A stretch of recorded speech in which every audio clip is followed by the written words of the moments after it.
a toda a comunidade educativa. Tan longos son os prazos que a mesmo descurrer dos feitos nos deu a razón, posto que a petición que rexistramos para que o Parlamento galego instara ao Goberno de España a adoptar as medidas necesarias para retirar o Real Decreto 310 de 2016, o infame Real Decreto das Reválidas, foi perdendo importancia cando o propio Goberno do Estado está se vendo obrigado a dar marcha atrás con partes da súa lei educativa. Súa, porque non a quería ninguén, salvo os amigos do Partido Popular que xa se estaban frotando as mans co negocio que se estaba preparando para as empresas privadas. Hai unha semana, no pleno, eu mesma tiven a ocasión de explicar cales eran os motivos que nos levaban a afirmar que a LOMCE fora a peor lei educativa que tivemos no Estado. Por elitista, segregadora, antipedagóxica, centralista e uniformadora, e cada día se fai máis evidente, improvisada. Malia o que o conselleiro me respostou, hoxe parece que ata nas súas filas había persoas que estaban de acordo con nós e con toda a comunidade educativa que o berraba nas rúas, posto que o propio ministro de Educación xa non sabe que facer para librarse desa lei. Cando o propio ministro esta semana vende a afirmar que posiblemente a LOMCE ten partes non tan positivas, un eufemismo como outro calquera para dicir que hai partes desta lei que avergoñan a calquera que se diga defensor dun ensino público e para todos. Igual poderían aproveitar esta tarde para clarexar un pouco a súa postura ao respecto.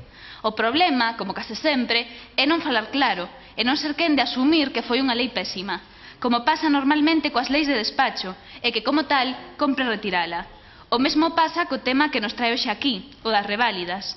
Unhas probas que, tal como se plantearan nun primeiro momento, facían posible que miles de estudantes quedaran sen titular, a pesar de ter superadas todas as avaliacións realizadas polo profesorado ao longo do curso académico, deixando os estudos sen validez e supeditándoos por completo á resolución dun tribunal externo. Probas que atentaban de fronte contra a concepción da educación secundaria que a propia lei educativa establece que debe ser continua, formativa e integradora. Probas que supoñían unha falta de consideración e confianza no profesorado e nos centros educativos inaceptable, máximo cando a LOMCE di pretender ampliar a autonomía dos centros e que, sen embargo, perdían a capacidade de titular o seu propio alumnado. Unha cousa é a contraria, vaya.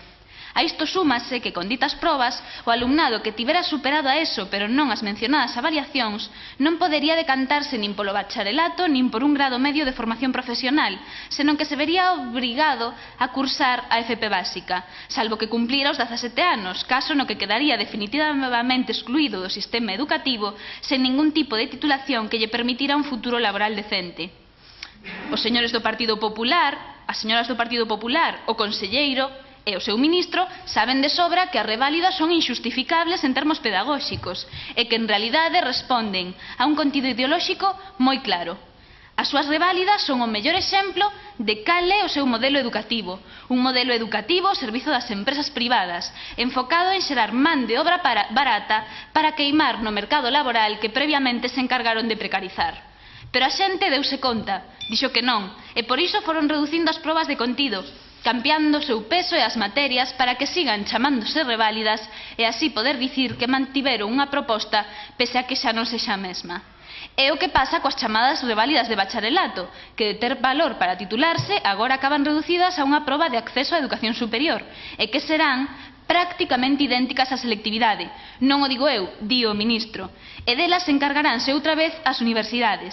Ademais, durarán 3 días, cando dicían que serían 5, e non terán preguntas tipo test, tal e como se enunciara.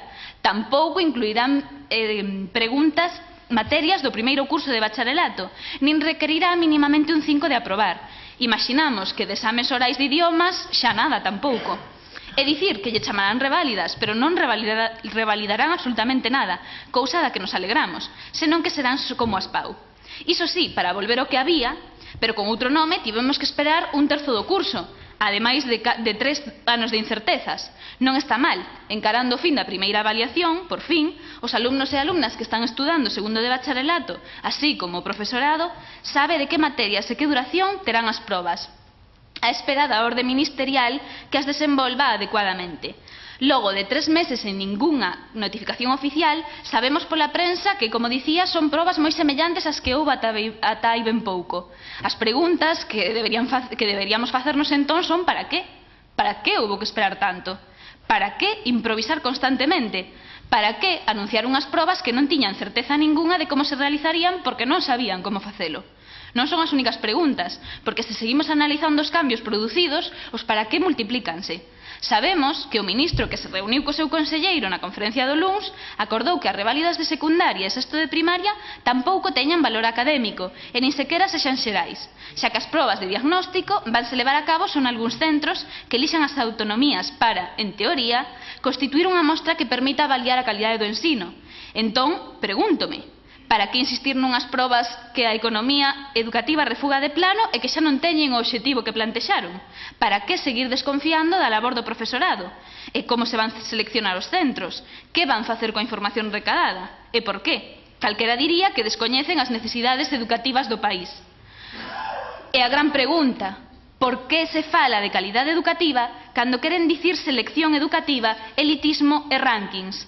Para nós, falar de calidade educativa está moi ben, pero esta non pode ser un eufemismo. O que non se debe enganar a xente. Teremos calidade educativa cando o ensino sexa unha prioridade neste país, cando as leis de educación partan de escoitar as necesidades da comunidade educativa, e non se faga dentro das paredes das institucións, como pretenden, cando haxa un compromiso orzamentario serio, cando os recortes non se aplican nas escolas as que teñen que ir as nosas fillas, porque a inversión en educación é a única que asegura a igualdade de oportunidades e o desenvolvemento económico dun país. É moi sinxelo, se queren calidade, máis financiación e menos recortes, máis planificación e menos improvisación, máis compromiso e menos mercadeo constante co sistema educativo, co ensino das nosas fillas e fillos do que fan gala cada vez que anuncian rebaixas na súa lei educativa. Hoxe quitamos 5, mañá quitamos 10 e podemos baixar hasta 30. A paralización das reválidas, por moito que o queiran disimular, representa a gran derrota do Partido Popular no que levamos de legislatura e unha vitoria da comunidade educativa. Por iso debemos parabenizarnos e, sobre todo, parabenizar a unha boa parte da cidadanía que foi moito por diante dos partidos políticos.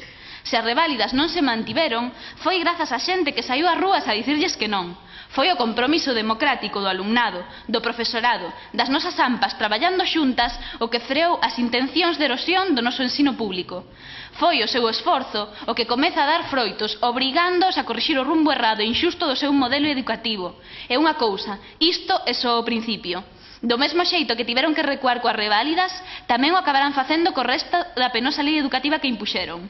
Non se trata dun intercambio, e a súa manobra de rebaixar as reválidas para manter a LOMCE vai fracasar. Poderán ignorar a maioría parlamentaria no Congreso, poderán resistirse a aceptar o funcionamento normal e asumir a separación de poderes, poderán refugar neste Parlamento as propostas da oposición, aplicando o rodillo da maioría absoluta. Poderán seguir ignorando as súas competencias en materia de ensino e asentindo a todo canto atropelo se acometa contra o ensino público.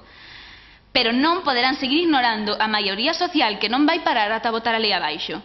O resultado, sabémolo nós e sábeno vostedes, será de 3 legislaturas perdidas, máis dunha década de abandono de competencias, na que foron incapaces de dar un só paso adiante para mellorar a educación do noso país, nos que nin siquiera se manifestaron en contra da invasión competencial da LOMCE. Vou rematando. A pesar dos anuncios dos últimos días, mentras temos este debate, o infame Real Decreto das reválidas, incumprindo outra vez os prazos prometidos, segue vixente. Polo tanto, ata ver o novo Real Decreto, entenderán que desconfiemos. Todas as preocupacións son poucas. Por todo iso, e mentras non se acade a derrogación da LOMCE e non se aprobe unha nova lei educativa consensuada coa comunidade educativa e no marco do Consello Escolar de Galicia, que sexa consecuente coas competencias que teñen nesta materia, o Grupo Parlamentario de En Marea formula a seguinte proposición non de lei. O Parlamento de Galicia insta a Xunta de Galicia a solicitar ao Goberno de España que adopte as medidas necesarias para retirar o Real Decreto 310/2016 do 29 de xullo, polo que se regulan as avaliacións finais de educación secundaria, obrigatoria e de bacharelato. Gracias, señora Lucachao. Dicir que a esta proposición hai presentada unha emenda do Bloque Nacionalista Galego e xa para ela